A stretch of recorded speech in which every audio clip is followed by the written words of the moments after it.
दोस्तों आदाब। मैं हाजी दिलशाद अहमद कुरैशी कानपुर से। दोस्तों आज एक चर्चा देश में जोर शोर से हो रही है, एक देश एक चुनाव, और लोग इसी बात पर लग जाते हैं कि क्या सही है क्या गलत है, जबकि कभी वो अपने बारे में नहीं सोचते कि होना चाहिए एक देश एक स्वास्थ्य, एक देश एक शिक्षा, ताकि जहाँ अमीर का बेटा पढ़े वहाँ गरीब का बेटा पढ़े, जहाँ अमीर का इलाज हो वहाँ गरीब का इलाज हो। एक देश एक रोजगार, जहाँ अमीर के बच्चों को रोजगार मिले वहाँ गरीब के बच्चों को रोजगार मिले। इस पर कभी चर्चा नहीं होती। क्यों? कि लोग राजनीति से ऊपर उठकर सोचना नहीं जानते। जबकि सच्चाई ये है कि जब देश में कोई सरकार होती है तो वो सरकार चलाती है, देश चलाती है, और उनका एक संगठन जो होता है वो चुनाव लड़ता है। लेकिन हमारे देश की सरकार का दुर्भाग्य है कि हमारे देश के पीएम, सीएम और सभी पूरी मशीनरी निकाय से लेकर सांसद तक चुनाव लड़ने के लिए तैयार रहती है। पूरे 5 साल वो चुनाव मैदान में रहते हैं, इसलिए उन्हें देश चलाने का मौका नहीं मिलता। आज सच्चाई ये है कि उनको देश चलाना चाहिए और उनके संगठन को चुनाव लड़ना चाहिए।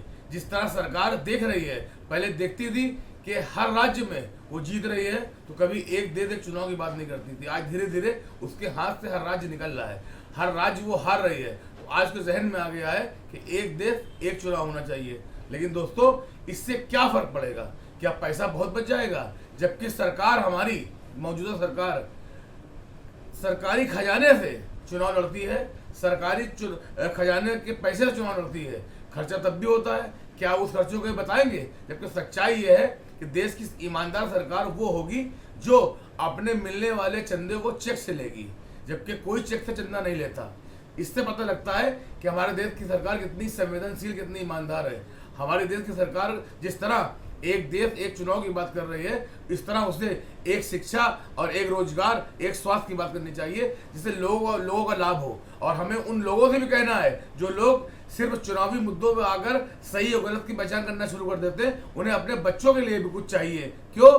कि जब एक नेता ये कहता है कि निकालो रैली, निकालो जुलूस, हमारे गरीब के बच्चे लग जाते हैं इस काम पे, जबकि उस जुलूस में उन नेताओं के बच्चों को भी होना चाहिए, जो उसमें नहीं होते हैं। जिस वक्त इस देश का गरीब नौजवान झगड़ा कर रहा होता है सड़कों पर, जुलूस के नाम पर, आस्था के नाम पर, उस वक्त उन नेताओं के बच्चे विदेश में बैठकर करोड़ों का बिजनेस करते हैं, करोड़ों का व्यापार करते हैं, और नेता अपने घर के एसी में बैठा होता है। हमें हमारे देश के नौजवानों को सोचना चाहिए कि अब एक देश एक चुनाव की जो बात करेगा उससे हम सवाल करेंगे कि एक देश एक शिक्षा, एक देश एक रोजगार, एक देश एक स्वास्थ्य, इस पर हम बात करेंगे। जय हिंद।